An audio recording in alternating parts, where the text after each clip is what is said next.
안녕하세요, 라이언TV입니다. 한국을 버리고 높은 연봉을 따라 중국 항공사로 이직했던 한국 조종사들이 난처한 처지에 빠졌습니다. 미국 항공기 제조업체인 보잉의 대표 기종 보잉 737 맥스의 사고로 중국에서 해당 기종 운행 중단 사태가 벌어졌기 때문입니다. 15일 블룸버그 통신에 따르면 비행 조종사 구인 구직업체인 와싱크는 총 28개의 중국 항공사 중 7, 8개 항공사만 조종사를 채용 중에 있다고 밝혔습니다.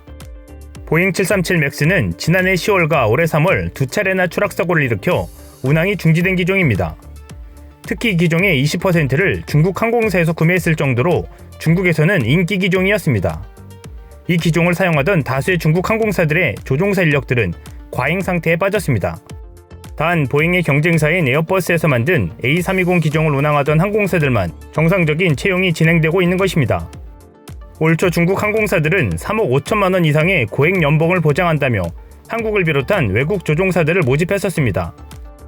특히 중국인들의 해외여행 증가로 항공기 수요가 늘어난 데다 이를 운항할 만한 숙련된 조종사들은 제한적이었기에 외국 조종사들에 대한 대우는 남달랐었습니다.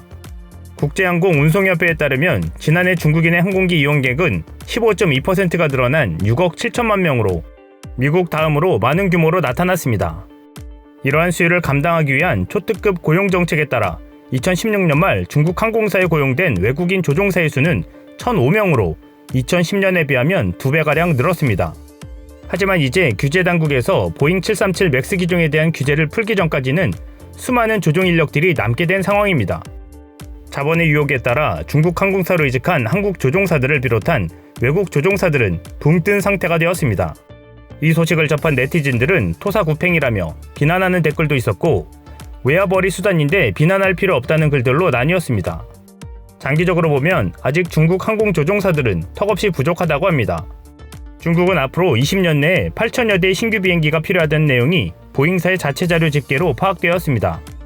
그렇다면 최소 12만 4천 명의 조종사가 더 필요하기 때문에 보잉 737 맥스의 운항 차질만 해결되면 문제는 해결될 것으로 보입니다.